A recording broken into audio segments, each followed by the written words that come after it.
बड़ी खबर हल्द्वानी में शुद्धिकरण के मुद्दे पर सियासत तेज है। खड़गे ने राज्यसभा में शुद्धिकरण का मुद्दा उठाया। उन्होंने कहा, जहां मैं गया वहां शुद्धिकरण हुआ। तो हल्द्वानी में शुद्धिकरण के मुद्दे पर सियासत तेज है। राज्यसभा में मल्लिकार्जुन खड़गे ने इस मुद्दे को उठाया। उन्होंने राज्यसभा में कहा, जहां मैं गया वहां शुद्धिकरण हुआ। उत्तराखंड में मेरे स्टेज का शुद्धिकरण हुआ। बीजेपी के लोगों ने शुद्धिकरण किया। हल्द्वानी में मेरा अपमान किया गया। इस पूरे मामले की जांच करेंगे, ये जवाब जेपी नड्डा ने राज्यसभा में दिया। उन्होंने कहा, बीजेपी ऐसे कार्यों का समर्थन नहीं करती है। ये हम सबके लिए खेद का विषय है। तो बड़ी खबर आपको बता रहे हैं। राज्यसभा में कांग्रेस अध्यक्ष मल्लिकार्जुन खड़गे के स्टेज शुद्धिकरण का मुद्दा जोरदार तरीके से उठा। खड़गे ने आरोप लगाया कि उत्तराखंड में बीजेपी ने उनके कार्यक्रम के बाद स्टेज का शुद्धिकरण कराकर उनका अपमान किया। इस मुद्दे पर सदन में विपक्ष ने जोरदार हंगामा किया। केंद्रीय मंत्री जेपी नड्डा ने मामले पर कहा कि खड़गे ने जो कहा वो दुखदाई है। सरकार इस कृत्य की भर्त्सना करती है। नड्डा ने कहा, मामले की जांच कराई जाएगी। सर, बड़े दुख के साथ कहना पड़ता है, मैं हल्द्वानी में पब्लिक स्पीच में रामलीला मैदान में रामलीला स्टेज पर भाषण किया और लाखों लोग वहां पर थे। उस वक्त मैंने किसी समाज का, किसी धर्म का नाम नहीं लिया। सिर्फ मैं लोगों के समस्याओं को वहां पर बताया। लेकिन मेरे स्पीच होने के बाद कल वो लोग, बीजेपी के लोग सब मिलके हवन करके उस स्टेज का शुद्धिकरण करने का काम किए। ये you might have read in the newspaper. Is it the way in democracy? How you are protecting the constitution? That too, I am a leader of. जो माननीय खड़गे जी ने कहा है, ये सच में बहुत ही दुखदाई विषय है। और ये दुखदाई सिर्फ कांग्रेस पार्टी के लिए नहीं, ये दुखदाई हम सब के लिए है।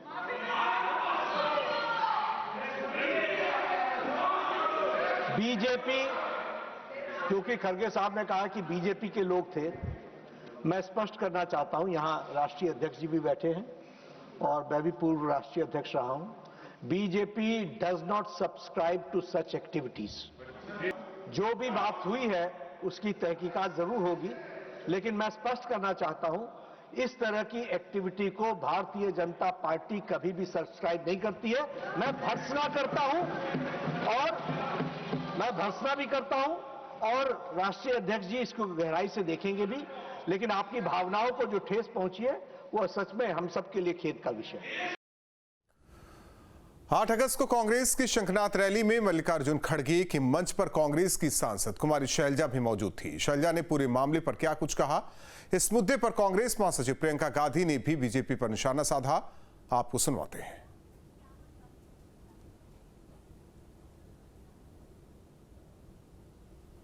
ये इनकी जो एकदम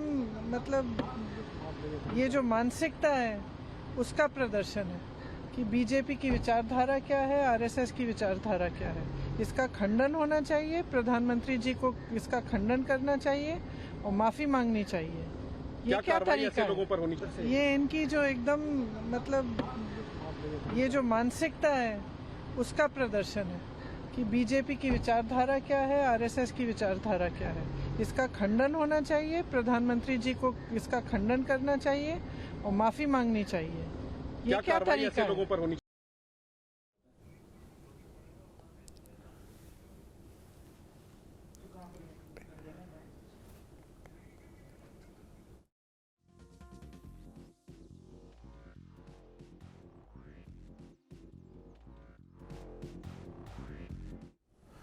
वहीं मल्लिकार्जुन खड़गे के आरोपों का हिंदूवादी संगठनों ने जवाब दिया। श्री राम सेना धर्मार्थ सेवा न्यास के कांग्रेस के आरोपों को खारिज किया है। खड़गे के पुराने बयानों के चलते विरोध आयोजन का उद्देश्य किसी जाति या समुदाय का अपमान करना नहीं था। खड़गे के बयानों को सनातन विरोधी मानते हुए यज्ञ किया गया। सनातन विरोधियों की रैली के बाद शुद्धिकरण करना जरूरी।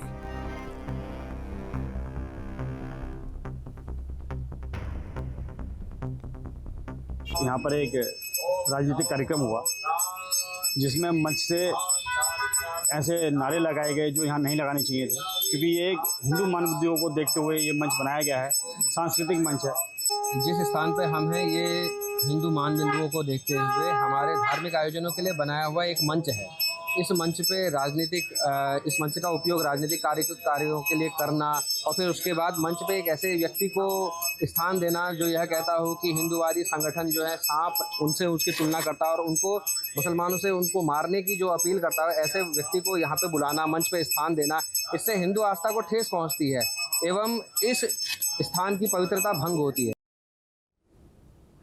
और हमारे साथ सहयोगी जुड़े हुए हैं देहरादून से अजीत सिंह राठिया और दिल्ली से मुद्रेंद्र, ये तो होना ही था, लेकिन सवाल यह है कि एक पक्ष कह रहा है कि जिन्होंने सनातन का अपमान किया इस वजह से हमने यहां हवन यज्ञ किया। दूसरी ओर खड़गे जो कि राज्यसभा में खुद कहते हैं कि मेरा अपमान किया गया है, जिसका जवाब जेपी नड्डा देते हैं। ऐसे कृत्यों को वो कह रहे हैं कि बर्दाश्त नहीं किया जा सकता, बीजेपी इससे किनारा कर रही है। तो सब मिला जुलाकर, हालांकि प्रियंका गांधी का भी बयान सामने आया, सब मिला जुलाकर इसे किस तरीके से देखा जाए? देखिए, पूरी तरह से आप राजनीतिक तौर पर देख सकते हैं चल रहे हैं, खासतौर पर कुछ पक्ष के माहौल में जो भी चुनाव की तरफ जा रहा है, तो गंभीर और संगीन आरोप है, जिसे खुद आप देखिए कि कांग्रेस के सबसे वरिष्ठ नेता जो खुद का नेतृत्व करते हैं मल्लिकार्जुन खड़गे, उन्होंने ये आरोप लगाया। और इस आरोप के साथ ही हंगामा के लिए जवाब खुद जेपी नड्डा को सामने आना पड़ा और जेपी नड्डा ने कहा कि इसकी हम भर्त्सना करते हैं, इसकी हम निंदा करते हैं और इसकी तहकीकात की बात हुई और सीधे तौर पर जेपी नड्डा के हवाले से सीधे से खारिज करके इनकार किया कि इसने बीजेपी पर बोलते। लेकिन ये राजनीति गर्मा चुकी है, जिस पर जिस तरह के नेताओं के बयान सामने आ रहे हैं, तो इससे आप समझ सकते हैं कि ये जो राजनीति का पूरा मुद्दा है वो सिर्फ उत्तराखंड से निकलेगा। यहाँ इसके व्यापक तौर पर जो है वो देखे जाएंगे कि पंजाब चल रहा है, जिस तरह से इस मुद्दे को कांग्रेस भरपूर तरीके से गरमा रही है और बीजेपी जो है वो इसके जवाब में इस तरह से करेगी। अजीत, हालांकि जिस तरीके से इस पूरे मुद्दे को पहाड़ में भी भुनाने की पूरी कोशिश हो रही, क्या वाकई कहे कि अपमान है या फिर ये एक मुद्दा मिल गया है 2027 के चुनाव को लेकर? क्योंकि एक पक्ष ये भी कह रहा है कि जिन्होंने सनातन का अपमान किया वो आए थे यहाँ, ऐसी बातें हुई, इस वजह से यहाँ हमने हवन यज्ञ किया।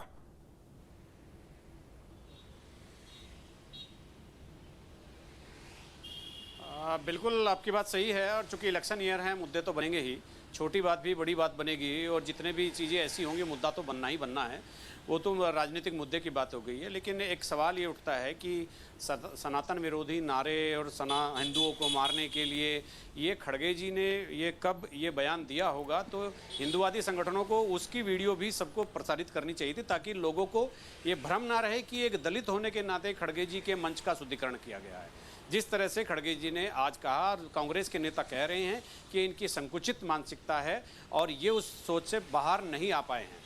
दूसरी बात यह है कि वो जो हिंदुवादी संगठन है फिर वो थोड़ा यू टर्न लेते हैं, वो कहते हैं कि यहाँ कोई राजनीतिक कार्यक्रम नहीं होना चाहिए। वो रामलीला ग्राउंड है, एक साल में एक बार रामलीला होती है, उससे पहले भी बरसों से उस ग्राउंड में सपा, बसपा, भाजपा, कांग्रेस सबके कार्यक्रम होते रहे हैं। तो आज कांग्रेस की रैली में खड़गे के आने के बाद उस मंच का शुद्धिकरण करने का क्या औचित्य होगा, ये तो हिंदुवादी संगठन ही बता सकते हैं, लेकिन ऐसा आज से पहले नहीं हुआ। अगर इसी राजनीतिक कार्यक्रम से उनको दिक्कत थी तो पहले के कार्यक्रमों से भी दिक्कत होनी चाहिए थी। तो कुल मिलाकर बात यह है कि हिंदुवादी संगठनों ने वहाँ गंगा जल से शुद्धिकरण किया। वो क्यों कर रहे हैं, वो अपने अलग अलग तर्क दे रहे हैं। कभी वो कह रहे हैं कि वो हिंदू विरोधी हैं, कभी वो कह रहे हैं कि उन्होंने ऐसे नारे दिए हैं, कभी वो कह रहे हैं कि यहाँ पर राजनीतिक कार्यक्रम नहीं होना चाहिए, सांस्कृतिक कार्यक्रम के लिए है। तो उनके भी दो तरह के बयान सामने आ रहे हैं और आज से पहले जितने राजनीतिक कार्यक्रम हुए हैं, किसी राजनीतिक कार्यक्रम के बाद गंगा जल से शुद्धिकरण नहीं हुआ। और खड़गे जी ने अगर मुसलमानों से ये आह्वान किया है कि हिंदुओं को मारना है या जिस तरह से कि भी वो अब अपनी बातों में चीज़ें दिखा रहे हैं, तो वो चीज़ें भी सामने आती तो कम से कम ये चीज़ें बैलेंस हो रही होती। तो अभी तो ये पूरा का अजीत, एक चीज़ ये भी है कि ये कहा जा रहा है कि बीजेपी की वजह से हुआ है ये, क्योंकि राज्यसभा में जो बातें कही गई कि बीजेपी के लोगों ने शुद्धिकरण किया, क्या ये सब बीजेपी वाले ही थे?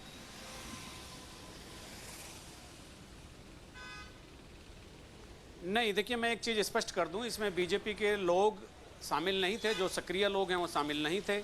हो सकता है हिंदूवादी संगठन से जुड़े लोग भाजपा के सदस्य हों लेकिन वो निष्क्रिय हों, लेकिन उनकी आइडेंटिफिकेशन अभी तक इस बारे में, इस मामले में नहीं हुई है कि वो भाजपा के लोग थे। हो सकता है आने वाले दिनों में उनके आइडेंटिफिकेशन भी सामने आ जाएं, वो भाजपा के बड़े नेताओं के साथ फोटो खिंचवाए, जैसा हमेशा हर घटना के बाद होता है। लेकिन अभी भाजपा का कोई व्यक्ति आइडेंटिफाई नहीं हुआ है। हिंदूवादी संगठन थे और ये मान लिया जाता है प्रदेश में कि जितने हिंदूवादी संगठन काम कर रहे हैं तो वो भाजपा के इशारे पर या भाजपा के कहने पर या भाजपा की आइडियोलॉजी को आगे बढ़ाने पर कर रहे होंगे। लेकिन तकनीकी तौर पर भारतीय जनता पार्टी का एक भी व्यक्ति अभी आइडेंटिफाई नहीं हुआ। जी मधुरेंद्र, कुछ ऐसा ही उत्तर प्रदेश में भी देखा गया था लोकसभा चुनाव के दौरान कन्नौज में एक मंदिर में, जो आज भी अखिलेश यादव कहते हैं, सीएम आवास को लेकर भी कहते हैं, और अब ये उत्तराखंड में भी जिसकी चर्चा खुद खड़गे ने राज्यसभा में कर दी। सब मिला जुलाकर ये कह सकते हैं कि अपनी अपनी अब रोटियां सेकने की कोशिश हो रही है। उन्होंने पिछड़ों पर सब कुछ किया और यहां दलित अस्मिता के साथ जोड़ा जा रहा है इसे।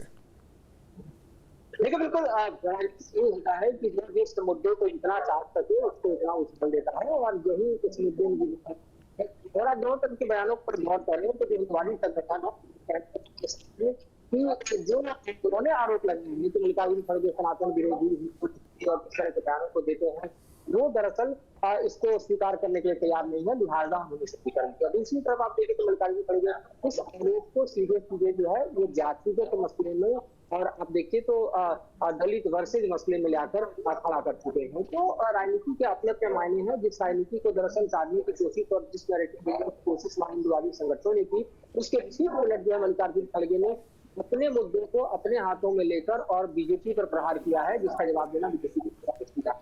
तो ये अपने अपने मुद्दे हैं जो राजनीति में साधे जाते हैं, क्योंकि चुनाव नजदीक है, लिहाजा इन मुद्दों की व्यापकता जो है वो समझी जा सकती है, और इसका जो असर है वो भी कहीं ना कहीं व्यापक होगा इसको। और कांग्रेस प्रवक्ता सुरेंद्र राजपूत हमारे साथ जुड़े हुए हैं। सुरेंद्र जी, मल्लिकार्जुन खड़गे को आपने सुना, उनका कहना है कि मेरा अपमान किया गया है, इसमें बीजेपी का हाथ है, लेकिन वहां जो जिन्होंने शुद्धिकरण किया वो तो बीजेपी वाले हैं नहीं है। वो लोग, सरकार किसकी है? क्या सरकार के संरक्षण के बगैर ऐसी चीजें संभव है? दलितों को हटवाया जा रहा है उत्तर प्रदेश में, उत्तराखंड में शुद्धिकरण किया जा रहा है, हमारे सबसे बड़े नेता हैं, और देश का संविधान नल नील कोल भील पिछड़े दलित आदिवासी सबको समान अधिकार देता है। ये भारतीय जनता पार्टी की सरकार में ही क्यों आदिवासियों को के मुंह पर पेशाब करा जाता है, दलितों के मुंह पर पेशाब चटवाया जाता है, दलितों को, महिलाओं को नग्न करके परेड कराया जाता है? ये भारतीय जनता पार्टी के शासन में ही क्यों मनुवाद की तरीके की बातें होती हैं? इस बात का जवाब क्या भारतीय जनता पार्टी नहीं देगी? अगर ये सरकार यहाँ पर किसी और थी, और इससे पहले अगर आप ध्यान दीजिए कि जब अखिलेश यादव जी मुख्यमंत्री थे और योगी आदित्यनाथ जी उसके बाद बने 2017 में, यहाँ शुद्धिकरण किया गया, मैनपुरी में मंदिर का शुद्धिकरण किया गया। तो ये सारी बातें आपको देखनी पड़ेगी, और ये भारतीय जनता पार्टी के शासनकाल में ही ऐसा क्यों होता है? क्योंकि भारतीय जनता पार्टी का शासनकाल सामंतवादियों का शासन। एक तरफ कहा गया जिन्होंने ये शुद्धिकरण किया, उनका कहा गया कि कांग्रेस ने हमेशा सनातन का अपमान किया है, उनके देवी देवताओं को उल्टा सीधा बोला गया है इस वजह से, या ये तो सांस्कृतिक मंच हमने इसीलिए शुद्धिकरण किया इसका, आप लोग उसे पिछड़ों से जोड़ रहे हैं। तो आप क्या इसका समर्थन करते हैं? मैं किसी का समर्थन नहीं कर रहा हूं। इस देश में समस्त विचारधारा है। कांग्रेस तो सनातन की समर्थक रही है। कांग्रेस को के ऊपर किसी और इस तरीके के जो लफंगे हैं अगर आरोप लगा देंगे तो क्या सच हो जाएंगे? बिल्कुल नहीं सच होंगे। ये जिस तरीके से भारतीय जनता पार्टी के शासनकाल में इस तरीके के गुंडे जो गाय के नाम पर आदमियों की हत्या करते हैं। ठीक है, आ रहे हैं सुरेंद्र जी। सुरेश जोशी जी हमारे साथ, बीजेपी प्रवक्ता उत्तराखंड जुड़े हुए हैं। सुरेश जोशी जी हमारे साथ कांग्रेस के प्रवक्ता हैं।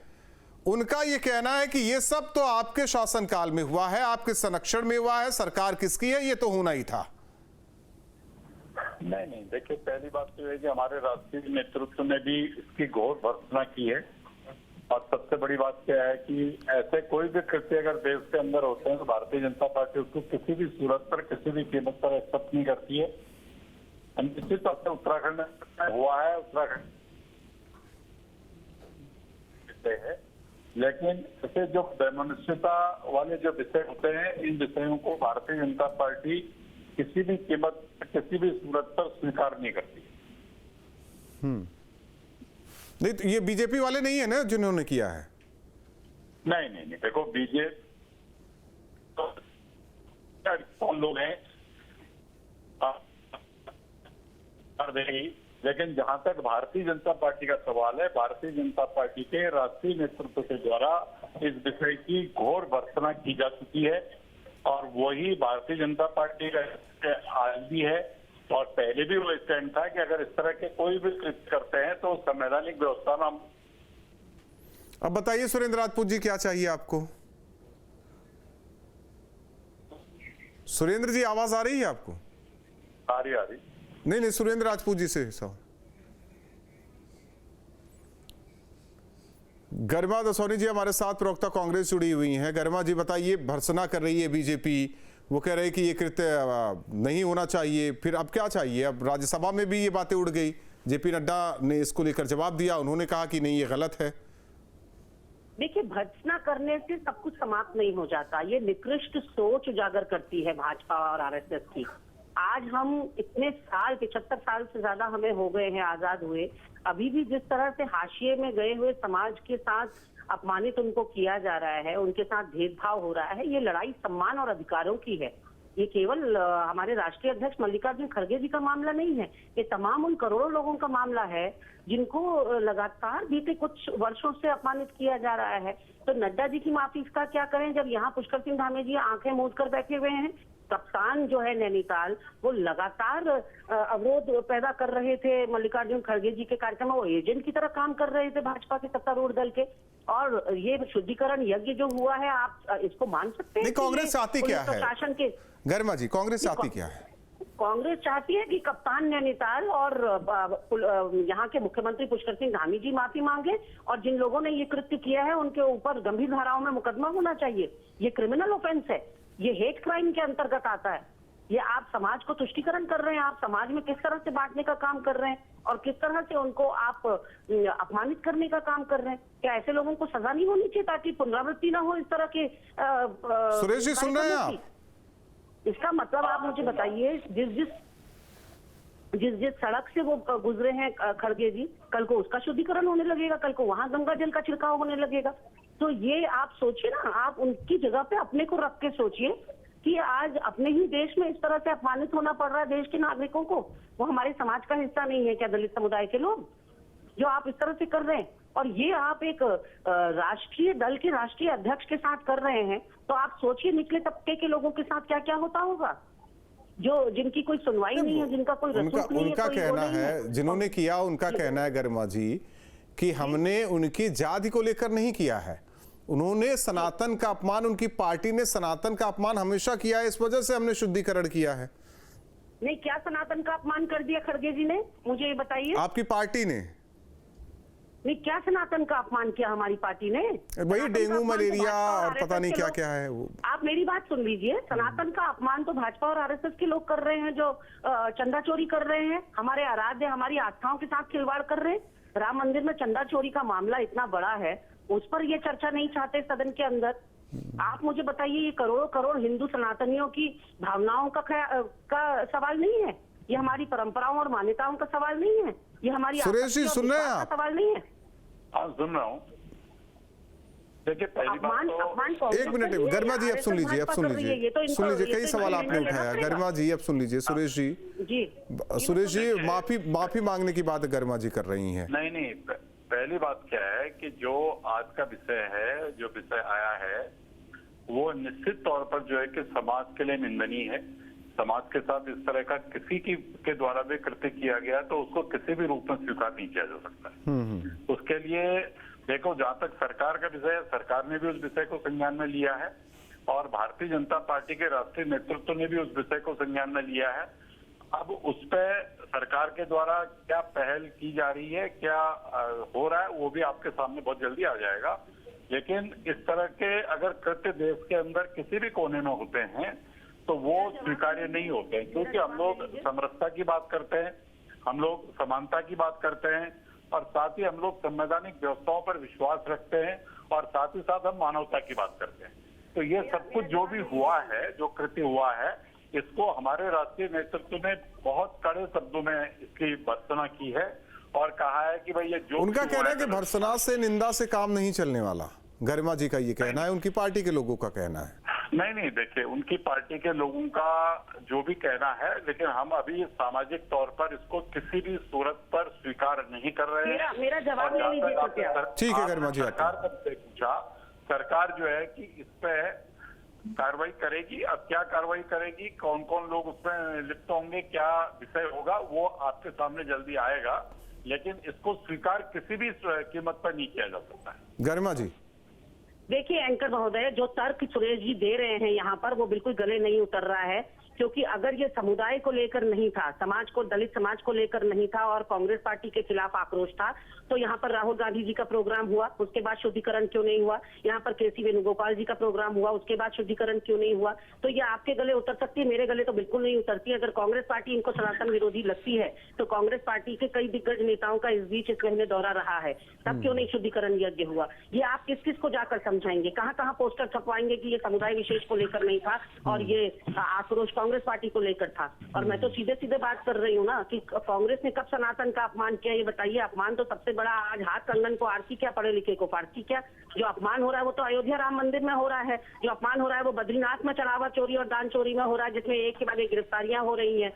सोना चोरी हो गया केदारनाथ धाम से। तो अपमान तो भाजपा के। ठीक है गरिमा जी, गरिमा दसोनी जी और सुरेश जोशी जी, बहुत बहुत धन्यवाद। हालांकि इस पूरे मामले पर सियासत जोरों पर है। जिस तरीके से ये पूरा दौरा होता है, उसके बाद ये शुद्धिकरण की तस्वीर सामने आती है, इसके बाद पहाड़ से लेकर मैदानी इलाकों तक, कह संसद तक इस मुद्दे को उठाया जा रहा है। खुद मल्लिकार्जुन खड़गे ने राज्यसभा में इस मुद्दे को उठाया। हालांकि बीजेपी की तरफ से जवाब भी दिया गया, सरकार की तरफ से जवाब दिया गया, लेकिन अब 27 का चुनाव है, तो हमें नहीं लगता कि यह मुद्दा इतनी आसानी से, इतनी जल्दी ये शांत होने वाला होगा।